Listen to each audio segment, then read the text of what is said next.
All right. Welcome, welcome. It is Tune Up Tuesday. Man, these weeks go by, these days go by so fast, and the weeks go by even faster. Some people say that since the COVID thing hit us and turned us upside down, um, the Monday, Tuesday, Wednesday description of a day has lost its meaning, and now it's mostly like yesterday, today, tomorrow. All the days are starting to blend together. So I am on a roll with doing Tune Up Tuesdays actually on Tuesday. So um, I'm getting better. I am getting better. So today, I'm just playing with this real quick. Got you rested up, so I'm trying not to have it be as shaky as normal. So I actually welcome back if you're a returner. Welcome back. I can't, for some reason, I don't actually see the comments when people make comments, but um, if you are on, say hi, and I'll see if it changes anything on my view. And maybe it's just because I'm on my phone and I can't literally see the comments because I always go back afterwards and see all the comments that I missed. And I'm like, I didn't see those comments come in. But anyway, welcome to Tune Up Tuesday. Again, welcome to Tune Up Tuesday. I actually thought of the subject for this Tune Up Tuesday on last Tune Up Tuesday. Last Tune Up Tuesday, when I was talking about the experiment, the teacher experiments, there are usually three experiments that I like to talk about in a bundle. And I talked about two of them last time, and because those tend to deal with expectation. But the third one, we're going to talk about. We're going to talk about the perception of control. We're going to talk about the value or the ability to use the perception of control as a tool in your personal philosophical tool chest. So I'm going to share another experiment, and you can the result of an experiment, and hopefully you can take from it what you take from it. But what I took from it was an interesting idea that gave me some structure that I then use to shape my personal planning or to shape my personal strategy. So hopefully it might do the same thing for you today. So we're going to talk about two notions and one big idea. The two notions are one, we're going to talk about the perception of control, right, and the impact that has on us. And we're going to also talk about esteem, as in self-esteem, personal esteem, right? Your viewpoint of yourself, right? And let's start with this why. So why am I so motivated, or why am I so excited about talking about esteem and the perception of control? Well, here's why I was so interested in, hey, Brian, oh, it does let me know when people say something. Oh, I guess people have to like click something or make a note or say something, and then I'll see them pop up. Oh, hey, okay, that's how it works. Okay, great. Hey, Brian, welcome to Tune Up Tuesday. Hopefully, we can give you something to tune so you can add to your chess, your idea toolkit. So, what intrigued me many years ago about these ideas was a result of a couple of studies done. I love studies. I love reading the results of studies or the results of experiments, and then seeing what those results might mean in my ability to make adjustments, right? So here's what led me down my path of interest. And hopefully you find these two things interesting. But this is why we're going to talk about the perception of control today, and we're going to talk about esteem. So when a study was done by some major university, probably one I couldn't even get into. Some major university did this study where they looked at all the high performing business people, high performing in in certain areas of a business. The areas of a business being the owner, forward facing entrepreneurs, sales and business development, that part of the business. What um, when they looked at high performing people in those areas of business, and I think they were trying to crack the nut on what makes good salespeople. I think that was the genesis of this experiment. But anyway, they found that across all businesses, across all peoples, across all people types, across regardless of where the people came from, regardless of what the people's experience were prior to them having those roles, all the high-performing people had two things in common. Would you like to take a guess at what those two things are? One, they all had good self-esteem. They all had well-developed, a healthy dose of self-esteem. But the second one, and the one we're going to focus on most today, is they all had the perception that they had a larger degree of control in and around their lives than just the general population would test out to have. So remember, they're basing the results of these tests on psychological tests. I'm a psych major, so I've read a lot of experiments on a lot of people, but a lot of them tend to be behavioral focused or psychologically focused, that kind of thing. That's just where my deal, I guess.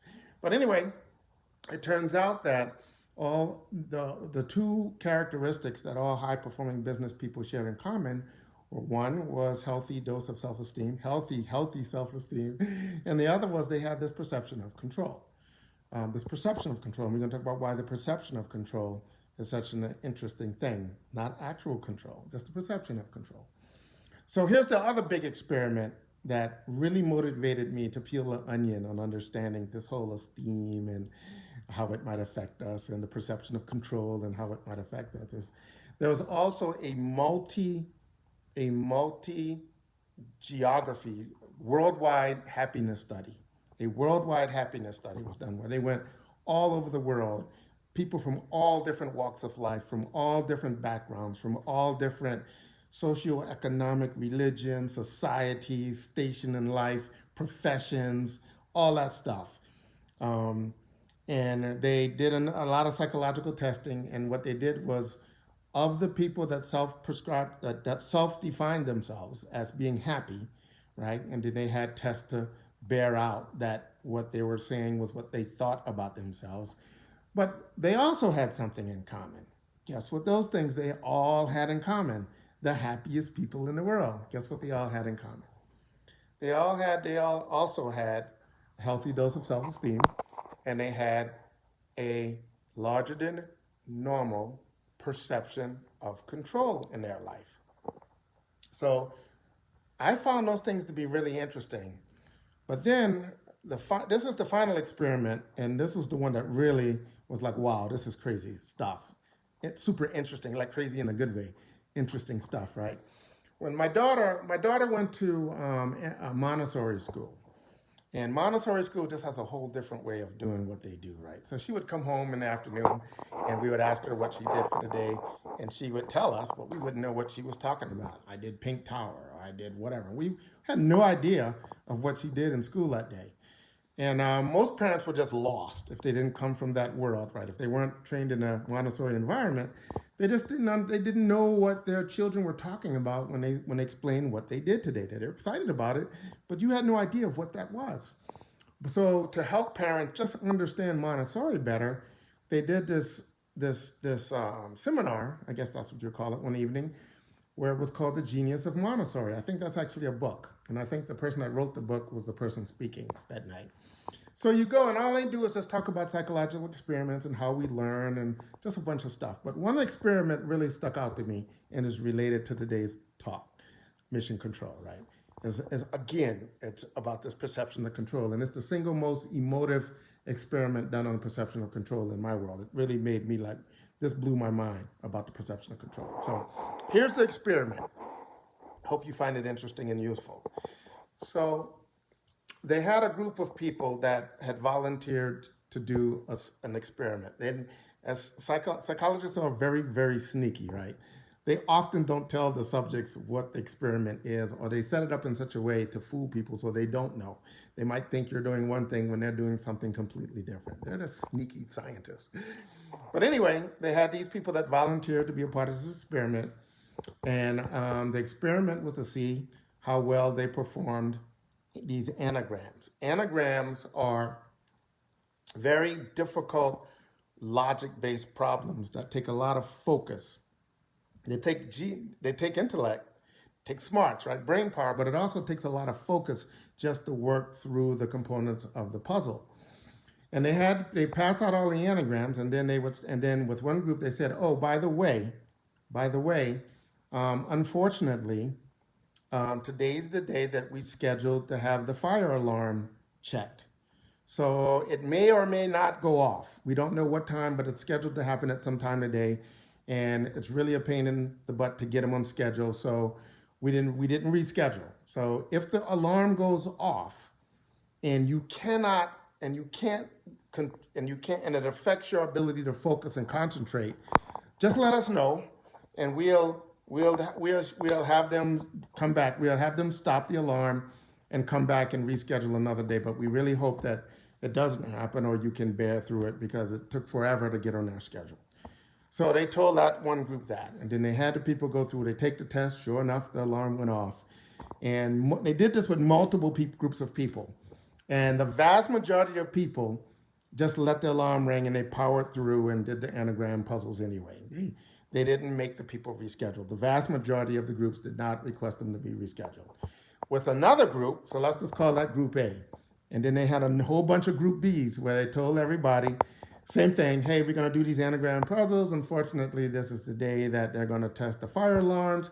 We know it's going to be annoying, but in this case, they said, unfortunately, there's nothing we can do about it. We can't reschedule it, so unfortunately, if it happens, we don't know if it's going to happen, but if it does happen, just power through, get it done. And then they did this after a bunch of Group A's and a bunch of Group B's, randomly selected Group A's and Group B's. And when they looked at the results, overwhelmingly, the people in Group A, the people that were given the power, the perception of control, that giving the ability to stop the alarm, even though they didn't, way outperformed the people in an actual cognitive test. So let me retranslate that a different way. The people that perceived they had control over their environment, the ability to say, shut off the alarm, even though they didn't act on that power, were smarter. They tested out to be smarter than the other randomly assigned groups that their perception was they had no control over their situation. So I found that to be a staggeringly interesting experiment, right? Because what really jumped out to me was it was the perception of control that elevated their performance, right? Not actual control. So the reason why I like this experiment is because a lot of people, when I give you when I talk about doing things to put more control in your life, many people are going to raise their hands and try to be precise and, accurate and whatever, realistic, or keeping it real, or whatever they want to call those things, and say, well, nobody can really control all these elements of their life, right? Nobody's really in control. And the good news about these experiments is, so what? Doesn't matter. Do you feel like you're in control? Do you have the perception of control? Because if you do, you're going to perform smarter.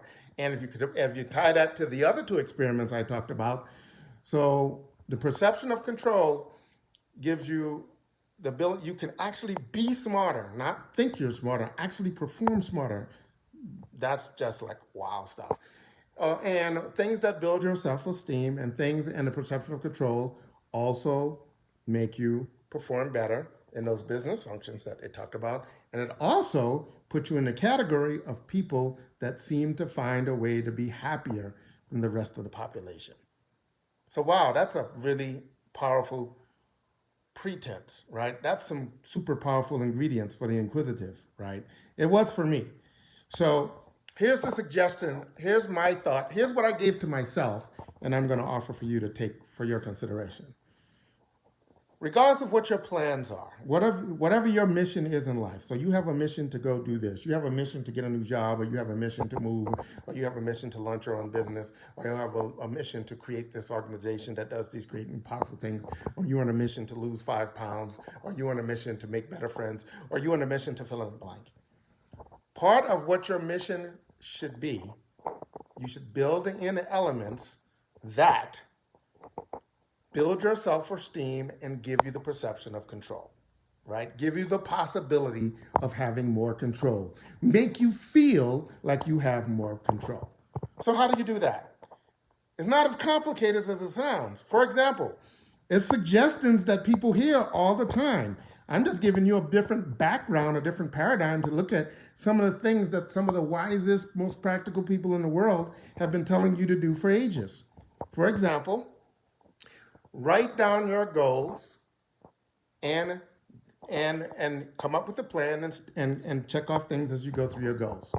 So what do you do? What just happened when you did that? Oh, by the way, one of the things that builds your, this is a side note, sidebar, because I peeled the onion, right? I went through a whole research project of what type of things feed your self-esteem. How do you build self-esteem? Not that I felt my self-esteem was broken, I just wanted an advantage, right? Because the research shows that the people with the healthiest self-esteem seem to do pretty well off and are happier. Who wouldn't want to be those two things? So one of the things that helps you build your self-esteem is your ability to predict in your life. When you predict things, when you predict future events in your life and they come to pass, it builds your self-esteem. We can have a whole conversation. I have a podcast just where we just talk about why that might be, right? It ties all the way back to survival, but really cool stuff. The other thing is when you do what you say you're going to do, which is just another example of a prediction coming true, it builds your self-esteem. When you do things that you didn't know you could actually do, when you try to do things that you think you might be able to do and actually do them, massive dose of the components to build your self-esteem. Okay, I just had to give you that aside so you understand how some of these things might fit together, right? A simple thing like writing down your goals and checking them off as you go through. What actually happens? Let's dissect that. What actually happened when you write down your goals, do the thing, and check the box?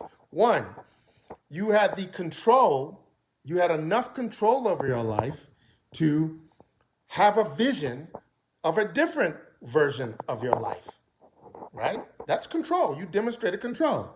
You had enough belief in yourself and control to write down that plan. 2 demonstrations of control. We know why we want the perception of control. You just demonstrated it twice. When you actually start going through your list and you check off number 1 and you check off number 2 and you check off number 3, even if you have 500 things that you must check off before you accomplish that goal, every time you check the box, you are demonstrating what? You are demonstrating an element of control. So, just by stating a goal, having a goal, writing down a goal, and checking off a step towards that goal, that's 3 demonstrations of control. And if you understood anything about the experiment that I told you about the perception of control, now you understand why these things might be way more powerful than you might have imagined in the past. Because most people think writing down your goals and going through your goals and checking off your goals is just time management. And I could do time management on my head, blah, blah, blah. Yeah, but what if it's not about that? What if it has to tie into this whole perception of control and building self-esteem thing? And what if this little loop we just created, I have the ability to envision a different version of my life? That's a demonstration of control. I have the ability to create a logical path to that new life. That's a demonstration of control. I check a box on my list of things to do. That's another demonstration of control. I've demonstrated 3 things. I've created 3 points of evidence that show I have control. According to those experiments, I have control. This is not only feeding my self-esteem, not only is it putting me in the group of people that seem to be more happier in life, it might actually even be making me smarter about how I pursue these goals. Remember the anagram thing? They actually performed smarter under their understanding of control. I think this is fascinating stuff. The perception of control. If you've never heard that experiment and understand that those people in Group A actually tested out to be smarter because they believed that they had control, even though they didn't use the control, that should be liberating for a lot of people. Now that you understand, you can mechanically put a process in place that accomplishes both of those things on a repeatable basis over time. a monthly basis, a weekly basis, a daily basis. On a daily basis, you can feed your self-esteem. You can demonstrate your ability to predict and have that prediction come true. And by doing so, you can build your self-esteem. And by building your self-esteem and demonstrating you have more control, you are both increasing the healthiness of your self-esteem and increasing the breadth of your potential control, broadening your perception of your own control. So to summarize, it might just make you more likely to be successful in your tasks, especially in business. It might just set you up to be happy or happy if you're not. And 3, somehow the process just might actually make you more able.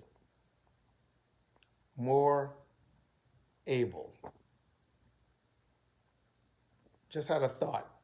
If you will indulge me for 5 more minutes or so.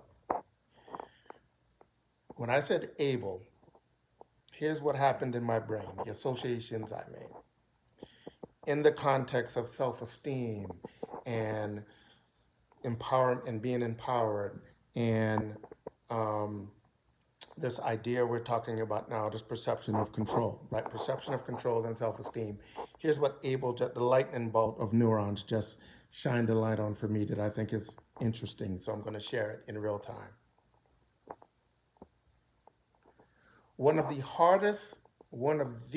By far for myself too, one of the hardest philosophical suggestions made by coaches in the area of positive psychology and mindset and all these different things, performance, let's just call it performance. One of the hardest philosophical notions to understand, because it doesn't sound like it makes any sense at all, and it's even harder to accept because it's just not comfortable, is the idea that everything in your life is your fault. See, when I said that, some of you immediately probably frowned up. Even I might have frowned up when I said that because I remember how I felt when I first heard that. But it's a tool. It's not trying to describe reality. It's trying to describe one of the most powerful mindsets you can adopt. It's a tool. It's technology that you can use. Because most people hear that. When you hear everything in your life is your fault, you hear that as a bad thing. You hear that as punishment. And it's quite the opposite, I've come to learn. What they're suggesting is quite the opposite of punishment, is liberation. It's empowerment. Because those things that are your fault were created by you and or changeable by you. You can affect them. Things that happen to you bad, let's say, that are not your fault means you had nothing to do with them happens, so you can't come up with a logical paradigm framework where you might be able to do anything about it. It's outside of the realm of your control. But those things that are your fault are not. So, a powerful mindset to adopt as a tool that I think is contextually relevant to this conversation we're having about self-esteem and perception of control, right? Is when you can own it. I didn't say be punished for it. I didn't say blame yourself for the bad things or for things that are going around in your life that you don't like. When you can own it, when you can become responsible for it, when you just say, I'm responsible for it, let's break down the word responsible. Responsible, response able. In other words, able to respond. Holy crap. Suddenly the light bulb just should go off for this whole 20 minutes I just would talk about. Because if you're responsible for things or able to respond to things, if you're able to respond, that's a demonstration of, say it with me, control.